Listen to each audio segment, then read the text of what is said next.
Welcome, ladies and gentlemen, to another exciting episode of the Vinny Eastwood Show, the show where the music never stops, and the technical difficulties are a plague, and the light of this world seems to shrink and vanish into some description of deep underground New Zealand-based bunker full of, scary Nazi zombies, who incidentally, happened to be genetically engineered and invaded this country long ago and are now ahead of the parliament. Now, my very special guest is James Bartley, who is an alien abductee. He's exposed high levels of spiritual warfare, but nevertheless retains a positive, upbeat outlook on life, so he's a good fit for the show. He's an independent historian specialising in military history with an emphasis on intelligence, counterintelligence, and special operations. Now, people might think that military intelligence is an oxymoron. James has studied the development of the intelligence and security apparatus, which is spawned by the Second World War and the OSS. And I always found funny how the OSS was just basically a couple of serpents and an all-seeing eye kind of logo. That was very interesting. It's like, that doesn't look like the Illuminati trying to take control of the United States and the Department of Defense at all, does it? No, not at all. Kind of like the MI5 and MI6 logos, which are basically just a pyramid all-seeing eye. Now, he's lectured in a number of places, including Memphis, Tennessee, and the state of Mississippi, Philadelphia, Pennsylvania, San Diego, California, at the UFO Friendship Campouts near Area 51, manning a sniper rifle, just in case anybody from the security forces comes and blows his head off, Las Vegas, Nevada, and Roswell, New Mexico, and just to name a few. He's also co-facilitated alien abduction and MILAB, military abductions, support groups in San Diego, California, and in the high desert of Southern California. And he lived in notorious UFO hotspots in Southern and Northern California and the Tri-States region where Cali, Arizona, and Nevada meet. And is also a co-author along the way with many other noted researchers in a series of books called The Universal Seduction, which Barack Obama is a good follower of. That's why he managed to universally seduce everybody in the United States. And you think that they may be under some form of mind control when they suddenly seem to go mad. Have you noticed that the whole country seems to be going absolutely mad, and crimes just keep getting committed all the time? That are just like, what? Cutting your baby's limbs off, things like that. There's some real weird stuff going down in the United States, man. Personally, I blame the SSRI drugs, but I could be wrong. James, welcome to the program. Thank you, Vinny. It's a pleasure and honor to be here. Thank you so much. Well, with such a vast array of knowledge and interest in all of this, I'd love to hear your personal story of how this actually started all happening for you, your abduction story and what have you. Were you in the military? What?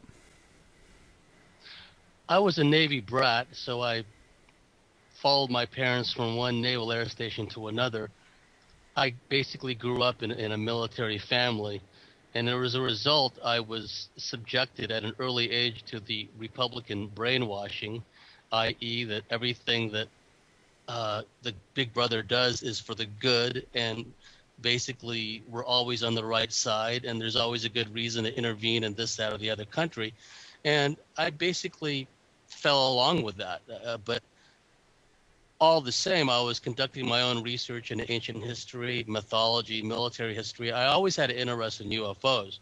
And over the years, beginning at an early age, I always had unusual experiences, psychic phenomena, UFO sightings. What I later realized were alien abduction encounters, both in full waking consciousness in the astral dreamscape, astral abductions. And I thought that it was normal. I thought that everyone had such experiences, and I was quite surprised later to find out that that wasn't the case, or at least that people may have been having them, just not talking about them. So I learned early on that all is not as it seems. Ironically, what woke me up out of my stupor and shunted me out of the false left-right paradigm was a series of alien abductions in 1990 after I had returned from Germany. I spent the summer in Germany. And as a result, I began going to UFO conferences, and sitting on a table was a heap of books. And I sidled over to the table, looked down. The first book I saw was Shadows of Power about the Council on Foreign Relations. I flipped through the book and I noticed, gee, all these Republicans and Democrats seem to be part of the Council on Foreign Relations. This explains everything. This is why nothing ever changes and things get progressively worse, because they all seem to be in on this globalist agenda. I believe that's why they call themselves progressives. That's right. They progressively and gradually take away everyone's rights and gradually and progressively attain more power. Can you think? So that's. Can you think at any point that they've passed the law to give you more rights? Well, that's what I try to tell people is, you would think once in a while the ball would bounce in our direction. Some piece of legislation would slip through the cracks and they would just leave us alone in some little small segment of our lives. But of course, that's never the case. It's full spectrum dominance. The food is tainted, the air we breathe is chem sprayed, fluoridation, the lot. It's full spectrum dominance. It's all out assaults on the human immune system, on the DNA, and on our very souls, which is what I'm here to talk about. So as far as learning what I call the surface level manipulation was all about, surface level, i.e. the outward manifestations of the reptilian overlordship, which people refer to as the New World Order, Illuminati, so on and so forth. That book, Shadows of Power, really opened my eyes. And then from there, I realized, well, there are really no good guys or bad guys. These are opposames, as David Icke calls them. There is no difference. It's an illusion of choice. And it's ironic, and I tell people, well, I woke up to the New World Order because aliens are abducting me. That's how that came along. Yeah. Well, I find it's amazing how many different ways you can wake up to the New World Order, because the New World Order controls everything. This is true. It's all pervasive. How do you overthrow something that is holding up everything? Well, what I encourage people to look into is the deeper aspects of all this. This is why I do handstands and I jump for joy when I hear David Icke talk about the nature of consciousness and how this controlling factor is intentionally muting consciousness to the point where so many people are feeble-minded and slow-witted. And there is more to the New World Order. I mean, the symbology that's all around us hints at something much deeper and darker. What these entities have done is they have worked through, by genetic intervention, these ruling hybrid bloodlines. I call the David Icke hypothesis, because he popularized the whole concept. Although many of us knew this was going on, no one could have done a better job than David Icke putting it out to the masses. These reptilian entities have infiltrated the human race. They've corrupted the gene pool through genetic manipulation. They've imbued their loathsome characteristics of aggression, territoriality, sadism, so on and so forth, into large masses of the gene pool. And through these elite hybrid bloodlines, who are essentially the plantation managers of this planet, they've imposed all these changes and all these laws, and at the same time they've muted human consciousness through their educational system, through the general dumbing down process, fluoride vaccines, so on and so forth. And I encourage people to look at the bigger picture, because if one were to omit UFOs and non-human intelligences from a study of the New World Order, they are omitting the key facet of it. It is, for one thing, it's non-scientific, because these forces, these intelligences have been with us all along. It's reflected in the art, it's reflected in ancient texts, in literature. So to just dismiss out of hand all any suggestion that there's a non-human intelligence behind all this is not only non-scientific, it's non-historical. And once again, these same ruling bloodlines have controlled the education system. So by and large, people don't know the history of this planet. They don't know the history of the human race. They don't know that the humans have been around for a very long time. Forbidden Archaeology by Michael Cremo and Richard Thompson, absolute must reading. What's happening now is the reptilian overlords are shooting for the works. They're pulling out all the stops because they know that they are working against a celestial timetable. These cataclysms, celestially driven cataclysms, are cyclical. They come around every 12,500 years thereabouts. The reptilian overlords and their hybrid minions, who are the plantation managers, know we are on the cusp of all these radical earth changes, and they are getting their control grid in place. They've been working on depopulation for some time. They know there will be a mass culling and consequent release of many souls, because once again, that's what this is all about, souls and DNA. And they're getting everything in place. And it's important for us to realize that it's more than just power mad bankers and industrialists and financiers we're up against, that there is a malign influence working through the top levels of the elite, as well as a lot of their middle level and lower level minions. But is there anything, this agenda. Is there anything above that? You know, like people have talked about these archons, reptilian entities, aliens, and so on and so forth. Is there anything above them? I wonder. Yes, there is. When I think of the term archons, the Gnostic description of these malign influences, I see it kind of as an umbrella catch-all term. Different types of negative ETs are part of this archontic influence, as are the reptilians. There are snake entities that not many people know exist, and these snake entities take up other entities as hosts. They take up reptilians as hosts. They take up mantis beings as hosts. They take up human beings as hosts. So it's parasites within parasites within parasites. These archontic beings are essentially parasitic in nature. It is all about energetic harvesting. It is a frequency war. We humans are resonators. We emit frequencies, and it behooves these archontic negative beings to keep us at a low vibratory ebb, a low negative frequency. And they do this constantly by bombarding us with sex, mass drugs, media entrainment, rock and roll, BS, the sex, drugs, the fear. And one of the key facets of control was shunting us from the right hemisphere to the left hemisphere of our brain. We must regain that balance between masculine and feminine. What happened, in a nutshell, was after the most recent series of cataclysms, 12,500 years ago, if you're familiar with Dr. Paul Laviolette's work, the galactic superwave emanating from the galactic center, we're in alignment with the galactic center again, the dark rift, as the Maya call it. And the tail end of that came the passage of one or more very large comets. And if you're familiar with Dr. James McCanney's work, the plasma comet discharge model, we don't have to be hit by these comets. They emit tremendous electrical discharges. They push before them a large gravitational wave.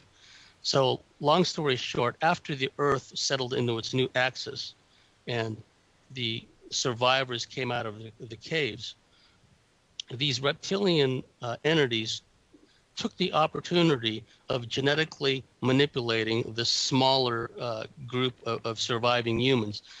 Most, if not all, of the advanced human and alien civilizations that were on the surface of the Earth. And remember, the Egyptians talk about how their civilization is actually 36,000 years old. It was a legacy. There were no more of these advanced civilizations on the surface to contend with, because they either left, went underground, or got destroyed. Atlantis is an example. So there was a smaller group of surviving humans, which they then genetically manipulated. And then in the process, they also foisted these harsh patriarchal monotheistic religions.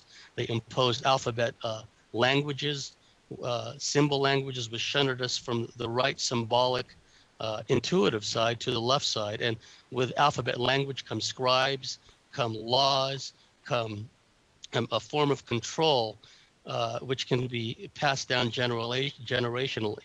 And so that brings us up to the present, where you have these people that pass out of university that are just complete dolts and really don't know which way is up. And people that are shunted into the left hemisphere brain can be made to do and believe anything. They can be made to hate. The easiest thing to do is to make people in large numbers hate or fear anything. And so it's a vibratory ebb of fear, anger, hatred that's being pumped into us constantly. A fear of want, of austerity, a fear of starvation, artificial scarcity, the whole bit. And so David Icke talks about this a lot. So we are constantly on the defensive. And when we are in this low vibratory ebb, individually and as a society, it makes it much easier for these archontic beings to parasitically feed off of us. Yeah. Okay. Well, we're coming up to a break very shortly here. It occurs to me, Voltaire once said, if people can make you believe absurdities, they can make you commit atrocities. And you have a look around at the world, it's pretty atrocious. We'll be right back. Welcome back, ladies and gentlemen, to the Vinnie Eastwood Show, broadcasting live on AmericanFreedomRadio.com, and you can also listen live on the VinnieEastwoodShow.com. There's a little play button somewhere on there. And I encourage people to listen to the show live. If you're in New Zealand, 10 a.m. is the time we go live, baby. Oh, yes. And after this show today as well, I'll be going on Janice Barcello's show on, I think, another network. I forget which. I don't know. I'll update you as time goes on. And my very special guest is James Bartley. And I was wondering, whereabouts were you born, mate? Well, I was born at Subic Bay Naval Base in the Republic of the Philippines. My dad was a Navy guy and eventually moved to Texas, California for a long time, eventually moved to Arizona. So most of my time I was living in California, northern and especially Southern California. And that's what allowed me to go to all these places like the high desert of Southern California. There's a lot of UFO, reptilian military activity. It's a prime place to live, to see all this activity. And do you believe the military has been working with these entities? Yes, absolutely. Because there were two parallel streams at work. You have the ancient fraternal orders, which were kind of a offshoot of the astronomer priest, who've probably, at least some of them, with good intentions, tried to bring forward the ancient stellar wisdom after this latest series of cataclysms. They're the ones that put all the megalithic sites up over a lot of the ley line, dragon line vortexes, so on and so forth. A lot of those temples, as you know, they're built right above ley lines. So there's probably a sincere effort to bring forth some of this knowledge into the future. But what happened, as in so many other cases, is these elite reptilian bloodlines essentially took over a lot of these fraternal orders. And so all along, within the highest levels of these fraternal orders, there was an understanding that there were non-human intelligences at work, working through them.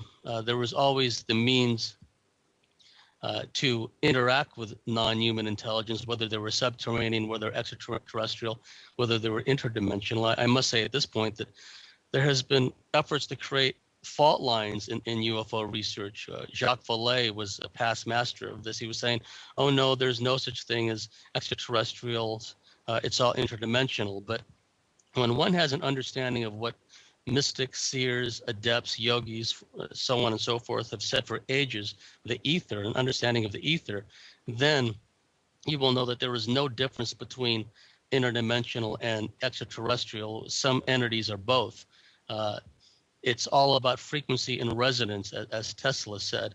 Nowadays, physicists contort themselves in all kinds of uncomfortable positions to avoid saying that five-letter word, the ether. They use words like quantum entanglement, quantum non-locality, action at a distance. But what they're really talking about is the ether. Anyone who has astral traveled knows that distance is instantaneous, whether they're remotely viewing or astral traveling towards a place on this plane or in another plane or another dimension. So I must point that out. There is no with these advanced beings and with these spiritual beings, there is no division between here or there or other planes, and distances. So you had this underground stream of esoteric, occulted knowledge, ancient stellar wisdom. And when the crash retrievals began happening, most famously Roswell, but Roswell was not the first, it certainly wasn't the last. What happened was there was a back engineering effort to understand the technology, the physics behind the technology. But all along, there was this occulted stream of wisdom where these adepts knew how to open portals, they knew how to astral travel, they knew how to remote view, they knew how to interact with non-human intelligence, both underground, extraterrestrial, and from other dimensions. And they merged with the back engineering effort to understand the technology and the physics behind the technology of these alien craft.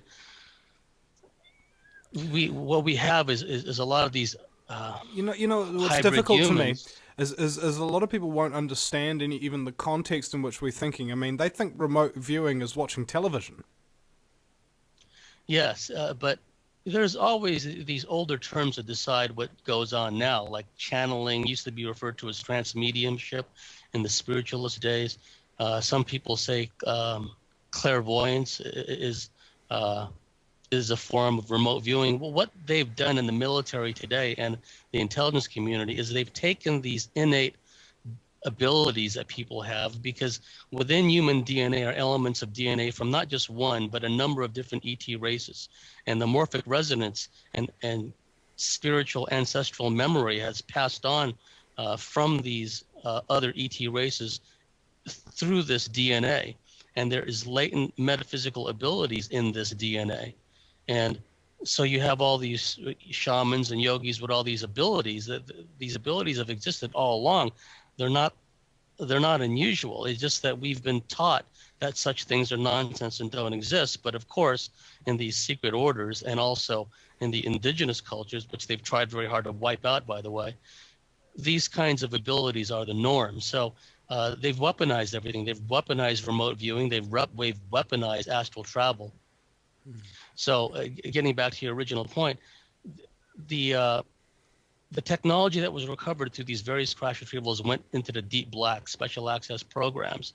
And out of that was created this hyper security state. Long before 9/11, there was this cosmic cover-up. And I must point out that the reason so many truthers in in the liberty movement, people who are only well-versed in what I call surface level stuff, the reason they dismiss UFOs and extraterrestrials and whatnot out of hand is because they've been brainwashed. In 1953, the CIA convened the Robertson Panel, run by H.P. Robertson. He was a doctor who oversaw a lot of weapons exploitation programs derived from recovering Nazi weaponry in World War II. And he put a panel together to deal with the subject of UFOs. 6 months before, in July 1952, Washington, D.C. was inundated with UFO sightings, which resulted in the largest post-war military press conference ever, where the Air Force tried to explain away all these sightings as temperature inversions. But this created mass hysteria. So 6 months later, the CIA convened the Robertson Panel. And the upshot of the Robertson Panel was we must minimize public interest, indeed hysteria about this subject, because back then the media was much more forthcoming about UFO-related information. So the CIA instituted a program of debunking UFO sightings with paid quackademics, basically, and ridiculing the witnesses of UFO sightings with the media. It's become incredibly effective to the point where Yes. a qualified Navy pilot who has 50,000 hours flight time or whatever sees a cigar-shaped object that is hundreds of meters long flying alongside him. It's on radar, and he reports this, and the media says, and it's reflected light off of swamp gas or something. And the public are so easily mind-controlled that they believe it. Something so absurd as that. Yes. And, you know, what's disappointing to me, and I think we're starting to see a sea change here, But what's disappointing to me is so many truthers, i.e., people in the liberty movement, they fall right into that because Oh we yeah, just love to ridicule people, don't we? We just love to we laugh at do. someone else's expense. Oh, look, the lonely, friendless kid is being bullied. Let's all laugh at him. Better thee than me, right? Mm. So I like to call what's people. disappointing is, I like to call people the oh, go word ahead. scum. You know. Yeah, yeah. Well, I love your term scumbaggery, by the way. I'm going to use that if that's okay. Go for your Uh, life. what what you have is all these truthers who have fallen right into this debunking and ridiculing mindset. Throwaway lines like Project Bluebeam. No such project ever existed. The NSA and CIA weren't around thousands of years ago, mind controlling people into thinking they were having a religious mystical vision. Okay, that was all non-human inspired. That's how religions were formed, controlling custodial religions. One of the most important books ever written was Gods of Eden by William Bramley, because he goes through the whole history of the ET non-human influence throughout conspiracy history. This is a subject which cannot be left out of the equation. It's mind control, really. Art, That's literature, it's mind control. that's what religion was Absolutely. originally instituted to control the masses, control people's minds, and I came up with a realization yesterday, and I want to do this to a crowd of people. Everybody, raise your hands if you've never suspected that you are a mind control slave.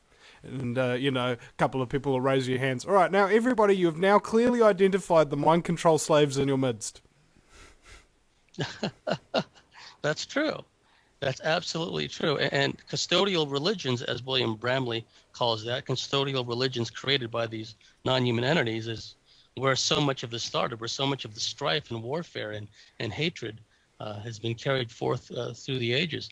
So that's what's happened is there was a merging of the deep black recovered technology. And also it's one of the reasons why Jacques Vallée, in my view, a disinformation artist, he wrote great books, Passport to Magonia, Dimensions, talking about how this non-human influence has been with us throughout history. But then he spun it out by saying, oh, there's no extraterrestrials, only interdimensional, because by doing so, he neatly sidesteps the hardware aspect of all this.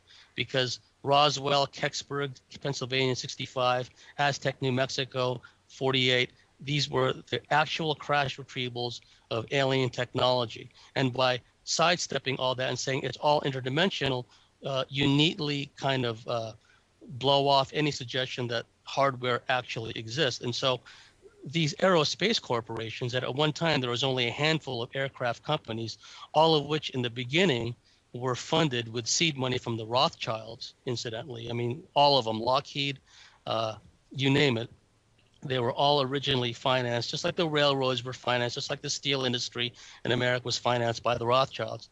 So from the very beginning, this reptilian hybrid bloodline controlled what morphed into the aerospace corporations. And now the aerospace corporations are really in control of this technology. The military retrieves it initially with living and some dead and sometimes living ETs. And they do the initial analysis, but eventually, like everything else, it falls into private corporate hands. And then they make all these decisions on a grand scale. Now, Ben Rich is one of the most important eyewitnesses who's come forward. You probably know about this story, but for the benefit of your listeners who are not familiar with the story, Ben Rich was the late director of Lockheed Skunk Works, the advanced development division of Lockheed. They're the ones who create a lot of the so-called next generation craft, hypersonic vehicles, and especially craft based on electrogravitics, field propulsion, anti-gravity, much of it derived from a study and analysis of recovered alien craft. And Ben Rich, in what amounted to a deathbed confession, said, yes, UFOs exist, both man-made and ET owned, and that the military have been traveling the stars for a long time, and that he said we have small fleets of these craft which are based on ET technology. I would say we have large fleets of them because I've seen many of these so-called alien replicated vehicles myself. And his statement about the military already traveling traveling the stars, and that we have the ability to take ET home. He said that there was a fault in the equations. We made that correction, and now we understand everything. I'm paraphrasing. And he said something else that was very critically important too. He said that the technology is based on ESP, that all time and space is one. This is exactly what seers, adepts, yogis, etc. have been saying for ages, that it all has to do with this interconnectedness. And we're all taught by the system that everything is all about separation, isolation, fear of the other, right? But there's an interconnectedness to all of it. Now, unfortunately, this technology and what Richard Dolan refers to as the breakaway civilization, where they literally are their own civilization with their own understanding of cosmology, their own understanding of real physics. They've kind of branched off. They suck in all this money and resources from the surface world, and they conduct all these operations. So not only, fast forwarding to the present time, there is an ongoing interaction with deep black elements of the military aerospace community and non-human intelligences, because when they began developing all these underground bases, they realized, surprise, surprise, there are already civilizations and beings beneath the ground that have been there all along. The mining industry have known about these beings for a long time. In England, hundreds of years ago, they made people sign what amounted to non-disclosure statements when they were working in mining companies in case they saw something weird and scary underground. So this has been going on all along. Yeah, indeed. And what I find very interesting is that there's interconnections with so many different topics, entities, sense of technology, crowd control, that kind of thing, One uses an anti-gravity device to escape the planet, while the other uses an anti-levity device to stop the protesters having fun with them. We'll be right back after the break. Welcome back, ladies and gentlemen, to the Vinnie Eastwood Show, broadcasting live on AmericanFreedomRadio.com.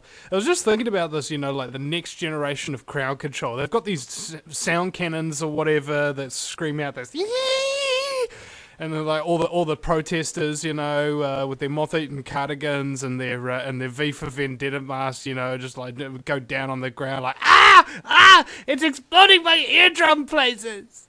And I was just thinking about this. Bunch of cops roll in and their big thug-like gear and stuff like that, and they say to the crowd, "We have the moral authority here. We have the moral high ground." The whole crowd just starts laughing at them. And we have authority. You must obey us because authority must be obeyed. The whole crowd laughs at them again, and it's like, "Corporal, hit him with the anti-levity device." Oh. Suddenly it's not that funny anymore. That'd be great. The anti-levity device crowd control weapon. You'd actually literally shoot people with a beam or something that stops them from enjoying themselves. Imagine the power. Alright, our very special guest is James Bartley. What do you reckon? Do you reckon an anti-levity weapon would be, one of the new methods of terrorism or something like that? Well, we've seen the inverse of that, where humor is used as a weapon. You look at the presidential primaries of 2008, how all the Republican mainliners were instructed whenever Ron Paul said anything, whenever Ron Paul said "boo," right? They were all instructed just laugh hysterically, ha ha ha, giggle giggle giggle. When Dennis Kucinich was mocked in a presidential meeting, they mentioned that Kucinich had a UFO sighting, and right on cue, everybody laughed. Ha ha ha! It's the funniest thing. And so, did they call them? Surprise me that. Did they call them mainliners because they're all freaking addicted to heroin? Well, yeah, they're addicted to power, and some of them probably are druggies and smackies, I'm sure. Think about the House of Congress. How many of these people are on psychoactive medications or something like that? Just sitting there amongst all of these other psychopaths who also can't think or feel or anything like that, popping a Prozac so they can actually tolerate it, wash it down with some Starburst and some Diet Coke. That is a fundamental, this whole pharmacological psychiatric tyranny is a fundamental aspect of control, because these SSRIs, not only do they destroy cognitive function, but they literally lower the vibratory ebb of the person and make it easier for entities to form an entity attachment and eventually take them up as a host. Because that is the fundamental building block of the reptilian overlordship, is by inserting enough of their DNA into in the population in general, but these key elite bloodlines in particular, these hybrid people. Can I stop you there for a have, second? Yeah, sure. Key elite bloodlines. Can you rattle off some names of who these families? Exactly. Oh well, the royalties, so-called, the Rothschilds, the House of Windsor, the royal European bloodlines, but the elite all over the world, in China, the people, because what these entities do is they guide them through the whole system. They're kind of pushed and prodded on their way up. Someone could be like a bastard offshoot of an elite bloodline, like the Rockefellers or Rothschilds or whatever the case may be. But there's always a guiding hand to move them through, and they wind up being in high finance. They wind up being in the media, whatever the case may be. So these are the types, but you see them at all strata of society. There's control freaks and sociopaths everywhere you go, because what the DNA manipulation leads to is a lot of people who are outwardly human, but they have a genetic and a spiritual predisposition to be taken up as a host by these entities. And what I try to get people to think about is... Are you saying that there's a sort of like a family relationship between people who get like abducted / possessed? Absolutely, because you look at the old term, familiar spirit, family being the operative part of that, familiar spirit, because people are tracked generationally. They're abducted in families, generation after generation after generation. And these entities, because the reptilians use a lot of other entities to do their bidding for them, a lot of the heavy lifting, but you always hear about the Greys, and there's different factions of Greys, Mantis being, so on and so forth. They actually work. Are these all the same things? Like, you know, I hear people talk about Greys, Archons, Demons, Jinn, Mind Parasites. Are they all the same thing or what? I believe there are expressions of the same thing, of this archontic influence. Just like you and I, most everyone is an expression of creation. This is a plane of dualities, and the dualities are becoming more extreme by the nanosecond.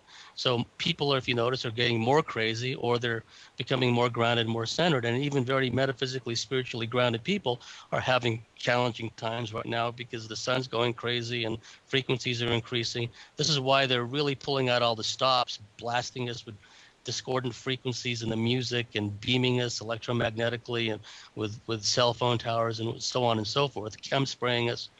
So what happens is these entities take up these people who have a genetic predisposition to being a host.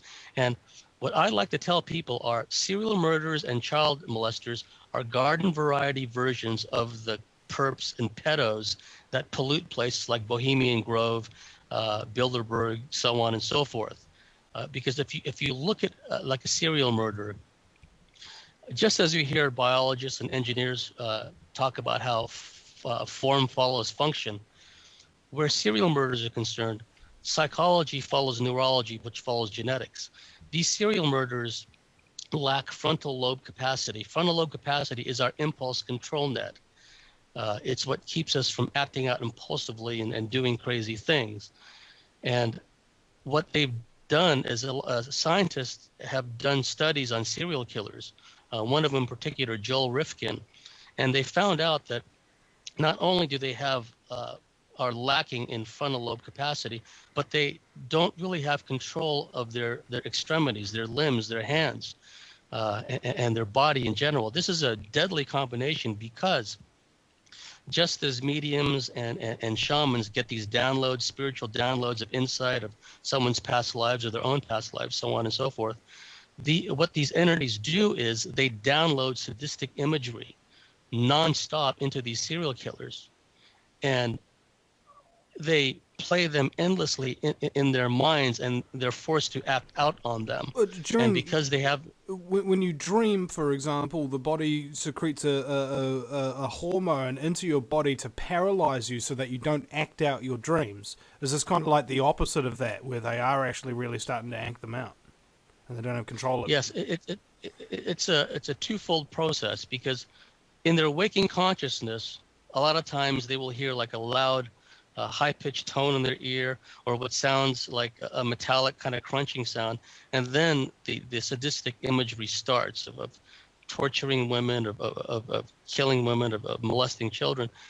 And then when they're asleep, what happens is, it's what I call astral dreamscape manipulation, the bait and switch tactic. And if I had more time, I would go into the dynamics and the details of this. But in short, what happens is, the entities, they push into the sleeping hybrid, the person they're trying to turn into a serial killer, let's say.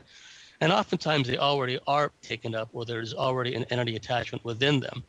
And what they do is, once they're inside this sleeping person, they first eroticize their dreams.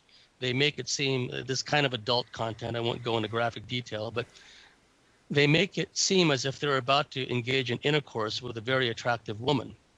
And just as they're about to engage in intercourse with this woman, they are sodomized from behind by this reptilian entity.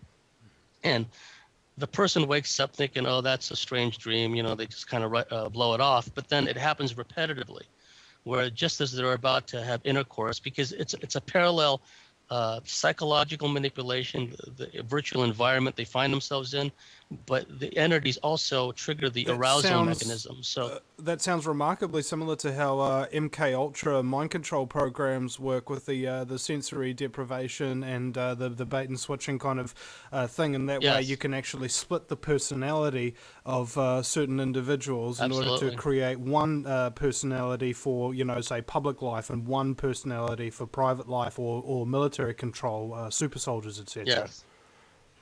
Yeah, so the original mind controllers were these non-human archontic beings, and also the priesthoods and fraternal orders that they worked through. Yeah, and ever so since and ever since Operation Paperclip, we've had 10,000 plus psych warfare Nazi scientists working with the CIA and goodness knows where else. Yes, because so many of these people that have been turned into serial murderers, or people born into satanic covens, it's not only this familiar spirit archontic influence tracks them generationally, and they will even go to the trouble of arranging unions, even one night stands, just so a particular child is born and another offshoot branch of that particular bloodline is created.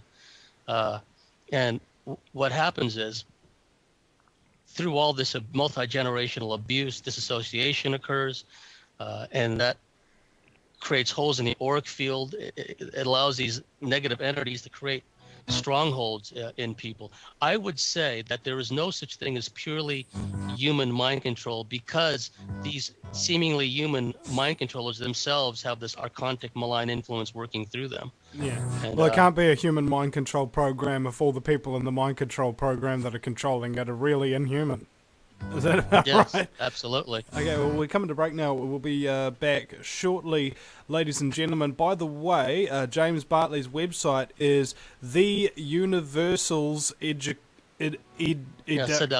Universal Seduction. The Universal Just type Seduction. in James Bartley Universal Seduction, you'll find it. Yeah. I thought it was the Universal's education for a second there. I almost got that right. All right, we'll be right back. Hey, it's not too far off from the truth, is it? We'll be right back after the break at the Vinny Eastwood Show. Well, that feed came down pretty frickin' quickly there, didn't it? Welcome back to the hour number 2 of the fastest 2 hours in talk radio. It's the Vinny Eastwood Show, broadcasting live on AmericanFreedomRadio.com 5 days a week. If you're in New Zealand, it's Tuesday through Saturday of those 5 days, because we're broadcasting live from the future. That's why all our reporting is so up to date, allegedly.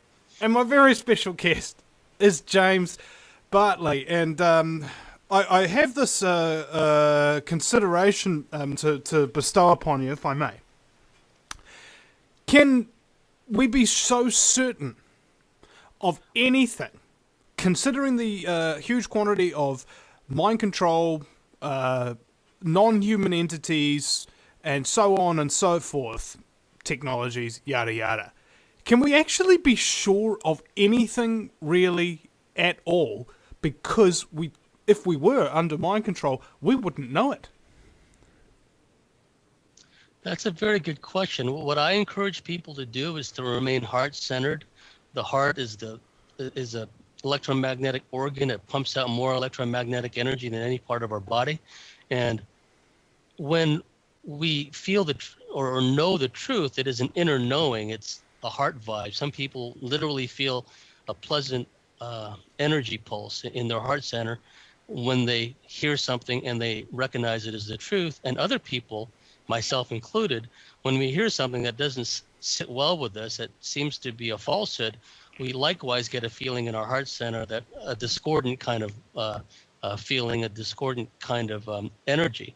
So people need to go within, as all the mystics and seers and sages have said all along. And that's why they've gone to such efforts to shunt us into the left side and make everything logical and rational and reductionist.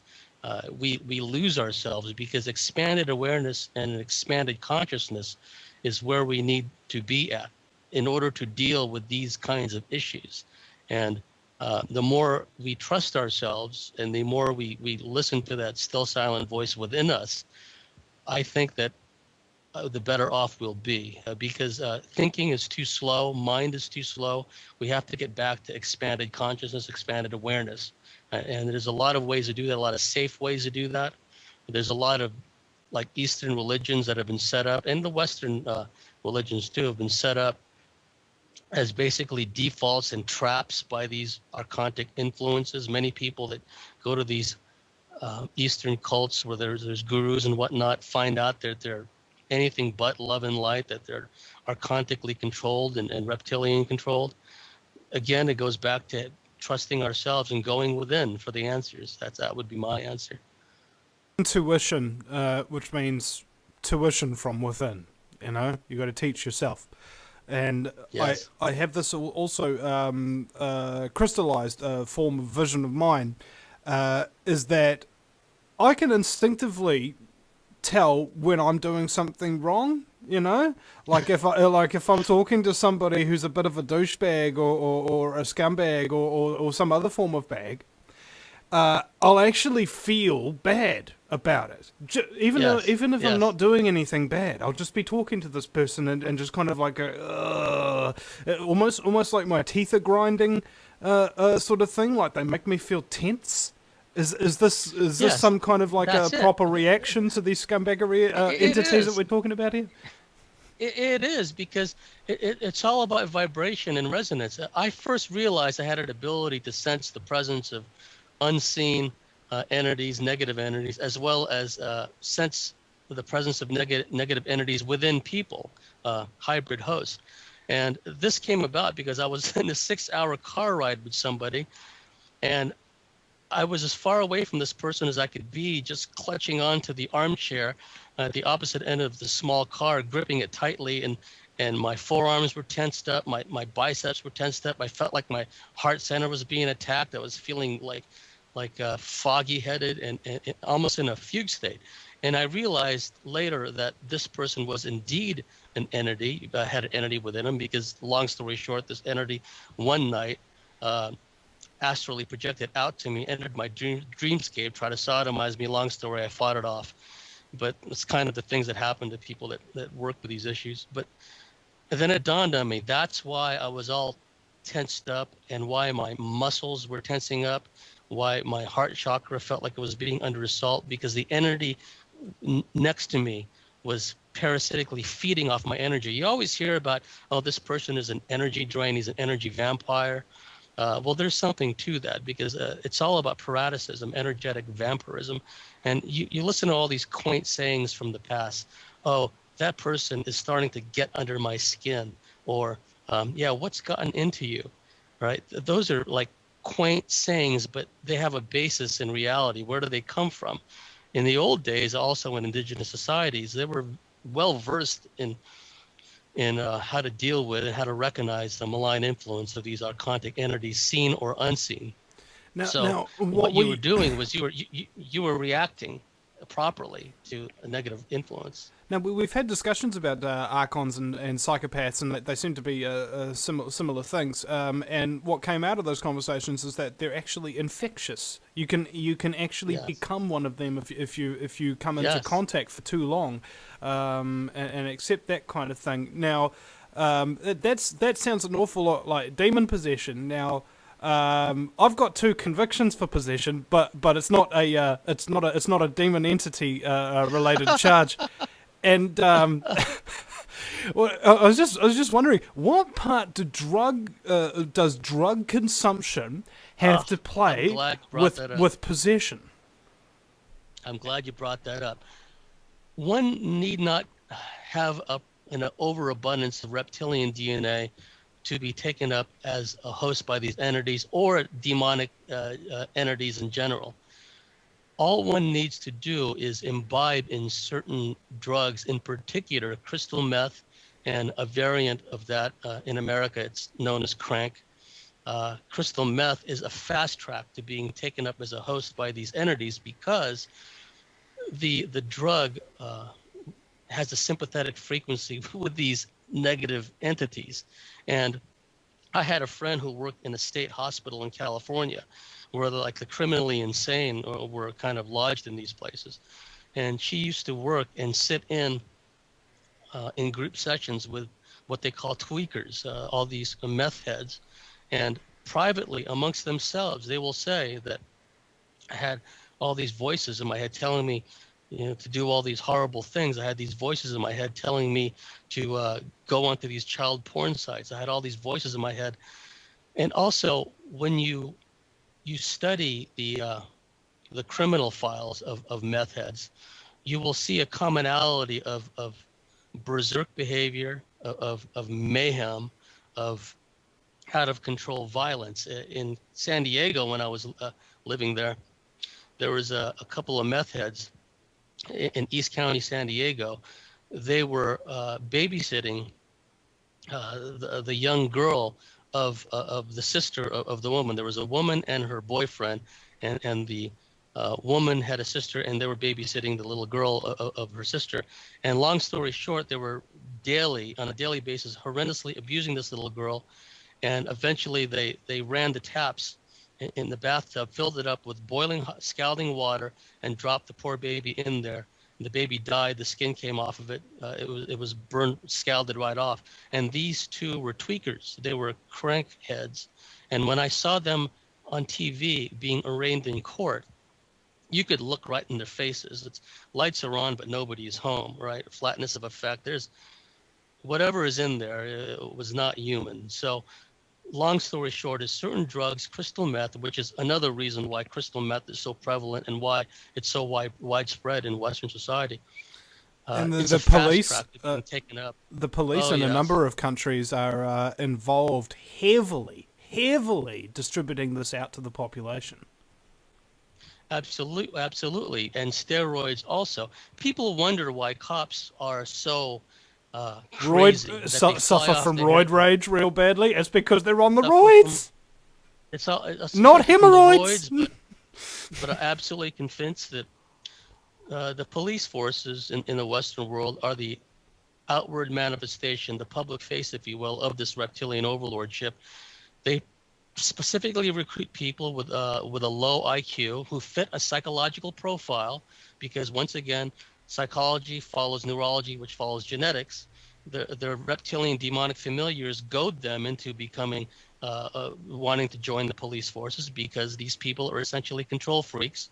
And once they get into the police forces in the training, I'm sure they do it. They're taught to shoot dogs all the time, like the Army does. And what this does is it feeds the reptilian bloodlust. You will see when you've studied the lives of serial murderers that many of them at an early age were killing furry animals. It's bad enough that a lot of kids kill amphibians, toads, frogs, what have you. But a lot of these serial killers at an early age developed a bloodlust for killing furry animals, cats, dogs, squirrels, whatever the case may be. So these people get into the police force. These people that are already full-on hybrids to begin with, reptilian hybrids, they fit into that profile. And the killing, especially of dogs, becomes an addiction, because killing and torturing and maiming for sadists is an addiction. And that's why they do it. That's why they fly off the handle. I'm sorry, officer, was I doing anything wrong?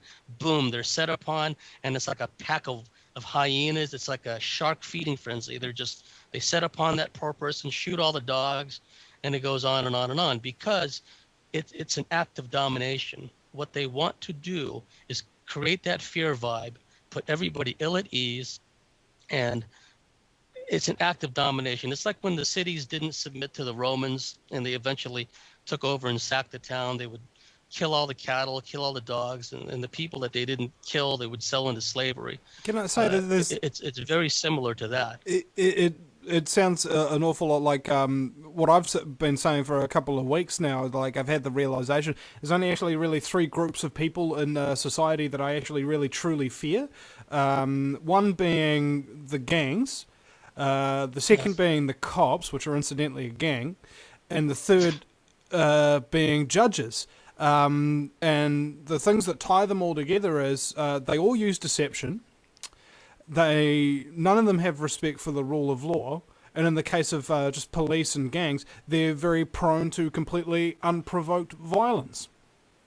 And that's why I'm actually really... Yes. I get terrified of cops and gang members approaching my car, and you see these judges come out in their black Masonic robes, and they sit down, and everybody's like, "All rise, worship the judge," and I'm like, hold on a second, are we in Solomon's frickin' temple here? What is going on, bro? What is going on? It's the court of Saturn. Yeah, that's the whole idea, is this attitude of domination and control. And there's a hive consciousness at work where they all resonate and they all vibe to the same vibration of anger, of rage. And they want to promote that fear. To get an idea of what the reptilian mindset is all about, please allow me to read just a short paragraph from a book written by Roy Hazelwood, who was the original FBI profiler, what was then known as the Behavioral Sciences Unit. And this will give the listeners an idea of what these elite so-called serial killers are all about, and what the garden variety serial killers and child pedophiles, pedos, are all about. This was written by someone named Mike DeBartolabin. And Mike DeBartolabin was a serial killer, and he was a sadist who was arrested by the American Secret Service because he was counterfeiting. And when they raided his house, they found all these videos of him torturing his wife. And so they passed on all these videos to Roy Hazelwood in the Behavioral Sciences Unit. And this is a written creed that Mike DeBartolabin wrote. And here it is: sadism, the wish to inflict pain on others, is not the essence of sadism. The central impulse is to have complete mastery over another person, to make him or her a helpless object of our will, to become the absolute ruler over her, to become her God. To do with her as one pleases are means to this end, and the most radical aim is to make her suffer, since there is no greater power over another than that of inflicting pain on her, to force her to undergo suffering without her being able to defend herself. The pleasure is in the complete domination of another person is the very essence of the sadistic drive. And that's what they're all about. And just to complete a thought earlier about the astral dreamscape manipulation, after the person is sodomized by the reptilian, when they think they're about to put the blocks to what they believe is a sexy woman in their astral dreamscape, oftentimes simultaneous to being sodomized, the object of their desires, the woman, morphs into something like repulsive: their own sister, their own mother, a small child, some weird hermaphroditic he-she creature, whatever the case may be, something visually repulsive in conjunction with being sodomized. And when this happens enough, because they will continue to do this until their aims are achieved, the person begins to develop a cognitive association between regular heterosexual intercourse and um, anal pain, sodomy pain. And this is why you find so many serial murderers who are impotent. They cannot get an erection. This is why, for example, Ted Bundy used to masturbate over the skulls of his victims. This is why someone like John Wayne Gacy, there was a kid who had this interesting hobby. He became pen pals pre-internet days with all these serial killers. One of whom was John Wayne Gacy, and he visited John Wayne Gacy in prison, managed to be alone with him in a room with John Wayne Gacy. And it was probably the first time John Wayne Gacy, who'd murdered over 30 boys, had been alone with a boy since his incarceration began. No sooner was John Wayne Gacy alone in this room with this boy that he began threatening to strangle him. He threatened to sodomize him and make him bleed all over the floor. And Gacy began trying to fondle himself, but to no result because he was impotent once again. Incidentally, that kid also... hold on. Hold that thought. Maybe Okay. that's a poor choice of words. We'll be right back after the break at the Vinny Eastwood Show.com. Don't you touch that boy. I mean that dial. Welcome back, ladies and gentlemen, to the Vinny Eastwood Show, the most operatic 2 hours in talk radio. We like to have a few laughs, and as far as I know, there's nothing that really ticks off demonic scumbaggery entities than people having a good time, showing a little bit of love, and showing a little bit of humour. They think humour is laughing at somebody when they fall. No, that's called schadenfreude, yo. That ain't funny. That's pain that you're laughing at in some kind of sadistic, pleasury way. And it's not cool, man. You got to have a little bit of empathy for people and laugh at things because they're true, not because they're painful. Right? At least this is my perspective on it. I could be wrong. James, welcome back.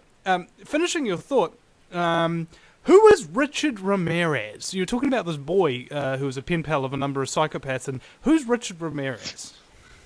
Richard Ramirez was the night stalker of Los Angeles. He would creep into people's homes and, rape and kill them. He would shoot them with a .44 Magnum. The reason they call him the night stalker was, well, he did that. Also, it turned out that he was a big AC/DC fan. He would always play Night Prowler from the Heaven and Hell album. So anyway, what happened with this kid was he began corresponding with Richard Ramirez.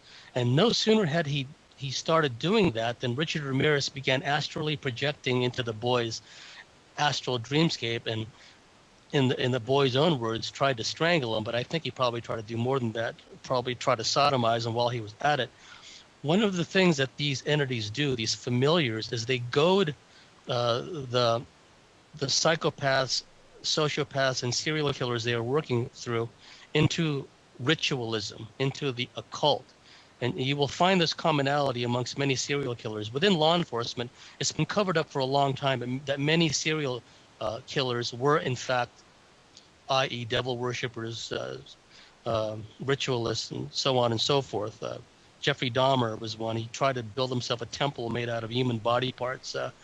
And Richard Ramirez was one. When he was in court, he held his hand out and he had a pentagram, an inverted pentagram drawn in his hand.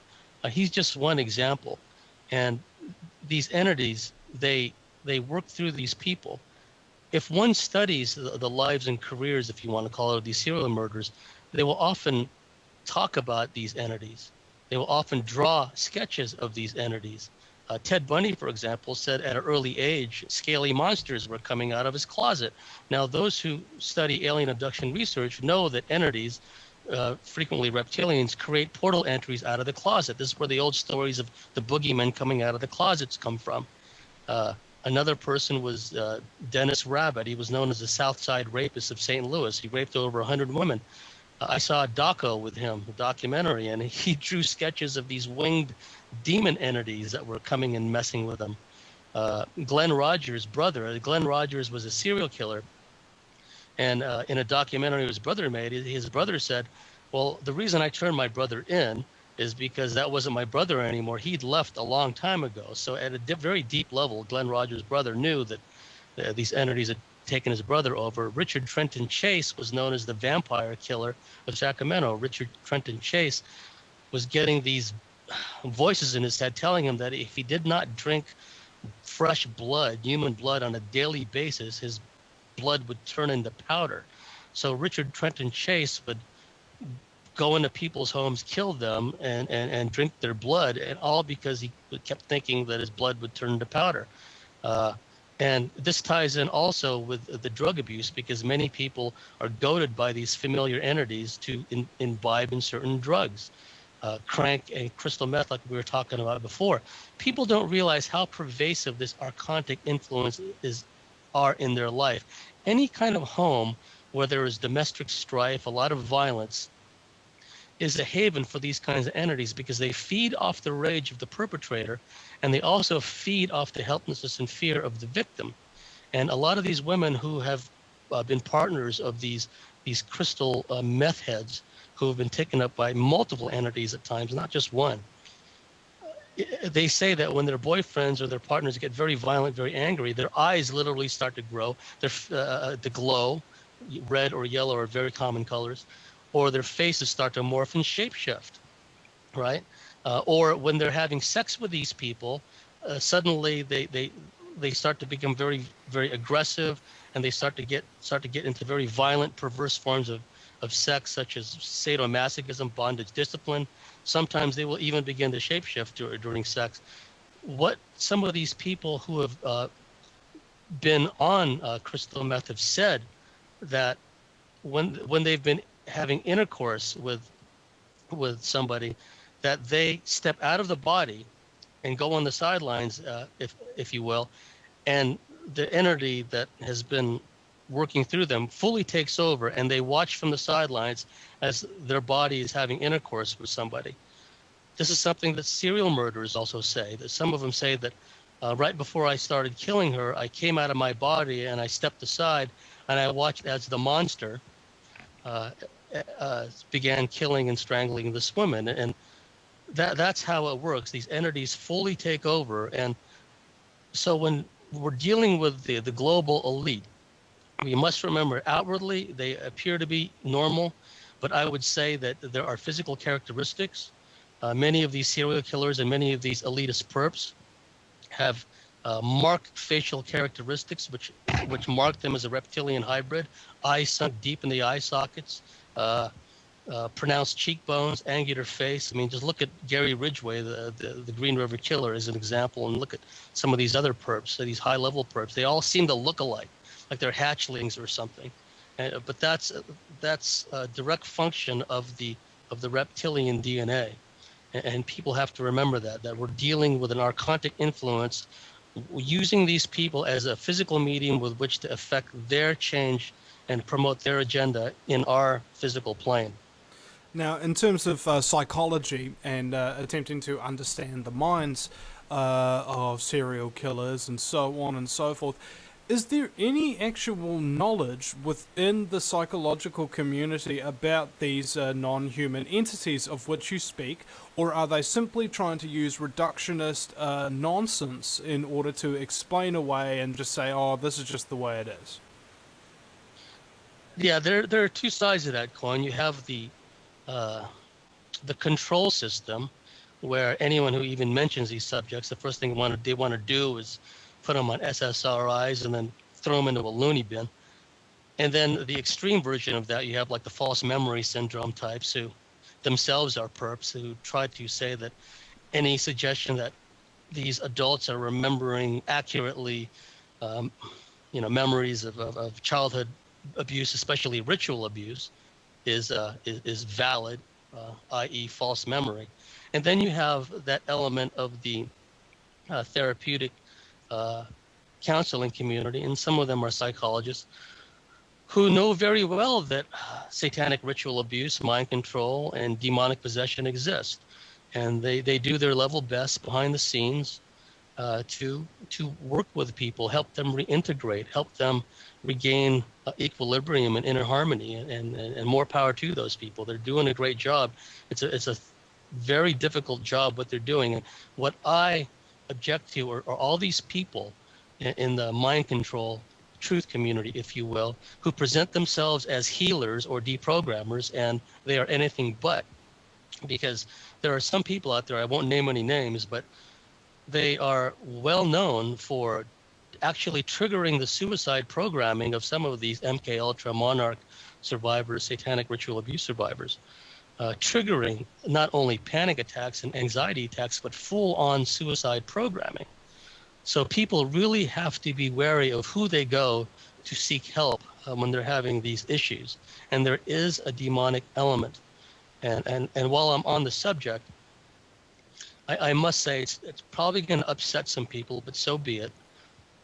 When many of these satanic ritual abuse survivors, mind control survivors, start to break programming and look for help, very often they wind up going to like a Christian pastor, Christian minister, a fundy, as I call them, a fundamentalist. And initially, these pastors, almost invariably they're male, or these reverends, or whatever the case may be, they start out sounding sympathetic, telling the woman, because usually it's women who seek help, and it's usually women who are the whistleblowers. They tell these women initially, I'm here to help you, and I'm sorry for what you've gone through. It's terrible, et cetera, et cetera. Before too long, that old, harsh, patriarchal predestination, original sin programming kicks in, and then they start telling the woman that you brought this upon yourself. It's all this sin that you had. It's the way you've lived. It's because you haven't given yourself to God, to Jesus, so on and so forth. Burn all your journals, and oftentimes their journals has all this detail about the experiences they've had. All those past life memories in the journals that you've written about in detail, they're all satanic. Burn them all up. Get rid of your crystals. Get rid of anything that had to do with your past. And basically, they disempower these people and they victimize them again. And this happens over and over again. And these people who start off being wanting to be helpers or healers, these do-gooders, they become part of the problem instead of being part of the solution. And these people that are breaking programming, seeking help, they really must go with their heart center and go with what their heart vibe tells them. Some people can help them. Some of these Christian-oriented people can help them up to a point, but there's going to be aspects of demonic possession, entity attachment, mind control. Now it stands to reason that if somebody can be programmed, if somebody can be possessed, then surely there must be methodologies that are effective where you can exercise said demon or deprogram said person. What are some of the? Have you got any examples or case studies or things of that nature? Well, Fritz Springmeier, I'm sure you're familiar with him. I've spoken to him a number of times. Yeah, classic books about identifying a monarch mind controlled person and ways to help deprogram them. So there are ways to do it, but one must be very careful. I don't know how to deprogram people. I don't know. I've always wanted to be a hypnotherapist. It's on my things to do list. I haven't gotten around to do it yet. But when I talk to these people, I'm very careful of how I interact with them. My demeanor, my tone of voice. I'm careful not to say things that may be triggering, that may engender an anxiety or panic attack. And a lot of people don't know these things. They just pull things out of the hat and say things that can really freak these people out. So yes, absolutely. There's a lot of people that have gone out there and have deprogrammed and helped these people reintegrate. More power to them. And I think what's happening is some of the altars are beginning to merge, and that could be good. It could be bad. From the good standpoint is when the altars begin to merge more with the front altar, the person begins to have more control, and they begin to recognize the things that trigger altars. They begin to recognize when they're leaving their normal consciousness. And it's so insidious these days, Vinny. There are a lot of television programs that have all these subs in them, subliminals, which are designed specifically to trigger people into going into altered states and trigger people into going into altered personas. That happens all the time in cinema, on TV, and people have to be aware of that. And there are a lot of people in these truth communities who are going around triggering people and mind controlling people. So yes, the ability to deprogram and heal does exist, and more power to those people that are doing that work. It's important. Now, I spoke to Dr. Mark Circus, who has been trying to heal sexually abused people, particularly women. And what he shared with me, I thought was quite poignant, in that when a psychiatrist or psychologist or whatever tries to treat you and they don't really know what they're doing with this kind of thing, they say, oh, that's a problem, you need to ignore that, here's this drug, so on and so forth. But what Mark does is he gets them to expand on it and tell it more and more again and again, and in fact try to absorb all of that negativity, all of that angst, all of that pain, fear, frustration, etc., and then try and tell them stories from his own life where he's experienced pain and so on and so forth. And in that intense empathy, where you actually start to feel the pain of the victim itself, and they know and they can see you feeling their pain, it starts to kind of break up this solid mass of trauma that has been weighing them down and holding them back for so very long. And it occurs to me that it's a shamanic practice of the wounded healer, as it were. You cannot heal these people unless you have been through something similar, so that you can actually relate to and feel all of that pain that they're going through. And the difficulty is, very few people are capable of experiencing this pain and trauma and such like that and recover from it, let alone recover from it and then want to go straight back into it to bring others out of the void with you. Well, there's an old saying, sorrow is the pathway to the soul, and one needs to have empathy and compassion. It also helps to have gone through some of these experiences so that they can relate at a very deep level to the people. Yeah. I hear the music coming on, so... Yeah, indeed. We'll be right back, ladies and gentlemen, after the break at the VinnyEastwoodShow.com. Final segment coming right up. Welcome back, ladies and gentlemen, to the final segment here with James Bartley. And yeah, you know, recovering from trauma is a real hard thing. And I've experienced quite a few traumas in my life. I mean, getting arrested, frack! Oh my God! When they cut my greenstone that my mother gave off me, like in New Zealand culture, you know, taking somebody's greenstone off them is like cutting them off from their protection from darkness, wow, and the spirit world kind of thing. And when you're inside a police cell and they cut it off you with scissors, it's like, I don't know. Have you ever seen those movies like in Ghostbusters where the city authorities let loose all the ghosts out of their containment field kind of thing, yeah, and all of a sudden you're surrounded by all this demons and ghosts and scary stuff that slimes you and eats your hot dogs. You know, there was that kind of thing, and it just kind of like it was like 1,000 dark entities just kind of like pushing through every fiber of my being, and then my legs gave out on me. I was kind of like collapsed to the ground, started vomiting, and had like my very first panic attack in my life. And I've never recovered from that experience to a large degree. You know, I've only been able to avoid getting into those kind of situations again. And that's basically the best I've been able to do, because nobody so far has been able to take the time and had the experience to kind of like counsel me and get rid of that trauma, because it takes so long. That's another thing that Dr. Mark Circus told me about, is that getting over these kind of traumas ain't something you can do in an afternoon. It's something that takes weeks and hours a day in order to get over it in a lot of cases. And that's for real hardcore trauma. I don't know how long it's going to take me to get over mine. I mean, I'm still afraid of being employed to this day because of trauma that I suffered in workplaces, you know. I've developed employophobia, which I think is actually a healthy defense mechanism against winding up going to work for archontic entities. But yeah, I agree. You're unemployable. Nothing wrong with that.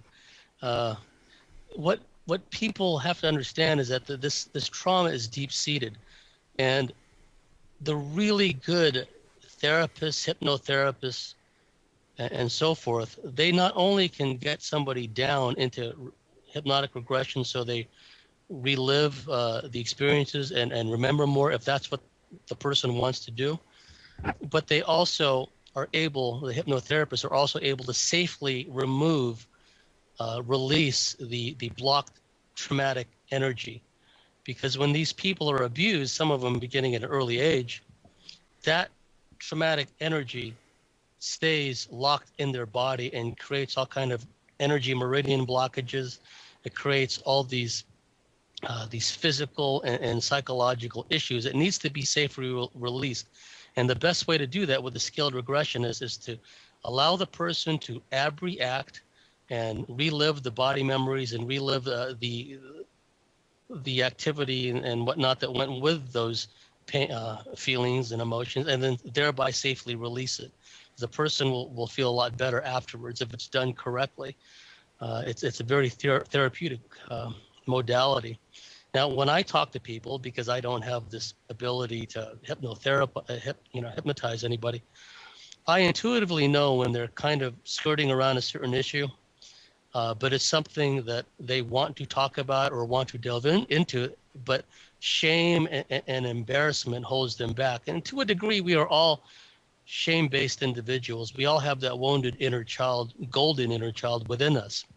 So once we get past the shame, that's a big part of the recovery process. Me, in the past, it didn't matter what kind of degrading, humiliating, painful things the reptilians did to me. I would write about it. I wouldn't give a toss, right? I would do it anyway, because I knew that I was not anyone special or unique. If the reptilians and other ETs did these things to me, I cannot be the only one they did it to.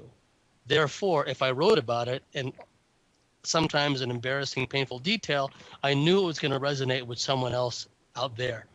And so when I'm talking to somebody and I intuitively feel that they're kind of skirting around a certain issue, I will just take the leap and talk about what I feel they're reluctant to talk about, and talk about it in a clinical fashion. Yeah, these things have happened to me, and here's how I dealt with it. The goal, at least part of the goal, is to reduce the recovery time from these experiences, abduction experiences, for example. One shouldn't be destabilized and disrupted for days, weeks, and months on end after an experience. To be sure, some people have more experiences than others, but in general, if we can, as alien abductees, regain our inner harmony, regain our balance in a relatively short period of time, that in itself prevents us from being manipulated even more, because they like us in a fearful, paranoid state, because it's easier for them to manipulate us that way. Which is Also, not entirely dissimilar to police abductees. Yeah. Well, essentially it's the same archontic influence that's working through them. And you mentioned the sexual aspect. I'm glad you did. With the time I have, one of the things that the reptilians do is it seems to be a big thing with them is rape human women. And this has a double stigma. Women who are raped, and what are the statistics nowadays? 1 out of 3, 1 out of 4 women have been sexually assaulted at one point in their lives or more, and oftentimes when they're children. So on the one hand, they're being raped. On the other hand, they're being raped by a non-human entity.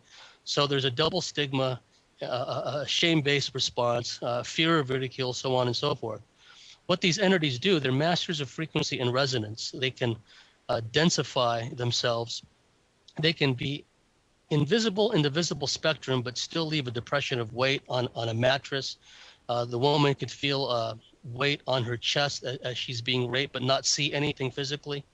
The woman could have layers of bedding and bedclothes, and yet the entity somehow densifies its member in order to vaginally or anally rape her through layers of bedclothing. And if the woman is even able to move her hands or arms, she may try to block the said member, but paradoxically, she feels nothing when she tries to block this thing, but she feels it within her. And sometimes the entity will make itself visible. It can assume the guise of an ex-lover, ex-boyfriend, maybe assume the guise of a woman, of a guy the woman has a crush with, some guy she's seen in the laundromat in the apartment complex, for example. Sounds very similar to the ancient Greek stories of Zeus turning himself into a bull and raping a woman, and that woman giving birth to Hercules. Absolutely, and look at the case of Alexander the Great. His mother was a member of the Dionysian cult, and she said that Zeus had taken the form of a serpent and impregnated her, and voila, we have Alexander. Same thing with Caesar. His mother was supposedly impregnated by an incubus, a reptilian incubus, and then Caesar came into being. So these kinds of stories go back into antiquity. And getting back to the reptilian rape, or the reptilian can choose to manifest in all its scaly glory for the express purpose of instilling fear and terror with a woman because it feeds off that. And there is an energetic process where the woman's kundalini is activated, and it forcefully works its way up through all her chakras, and she has powerful full body orgasms. And this results in a heightened libido for a short period of time. After these reptilian rapes, she could be very psychic, very intuitive, but then the whole shame feedback loop kicks in, because sometimes, because their libido is so activated, they almost want the reptilian to come back, and they feel all shameful about that, right? Or they like act out Stockholm, in other ways. Stockholm syndrome. Yes, but it's because the kundalini and the sexual arousal mechanism, libido, has been amplified to such a degree. Or they resort to constant self-gratification, i.e. masturbation.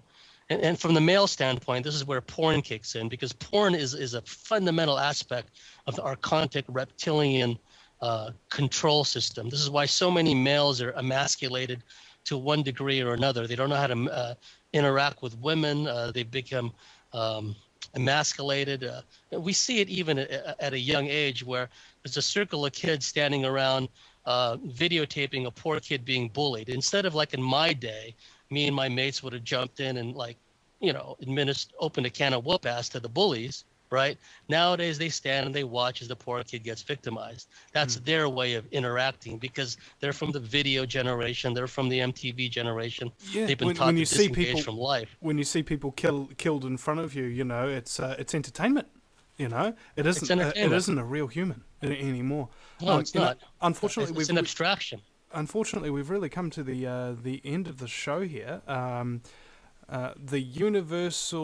universalseduction.com is James's website, ladies and gentlemen. James Bartley, Bartley, the universalseduction.com is the website. James, thank you very much for your time today. Thank you, Vinny.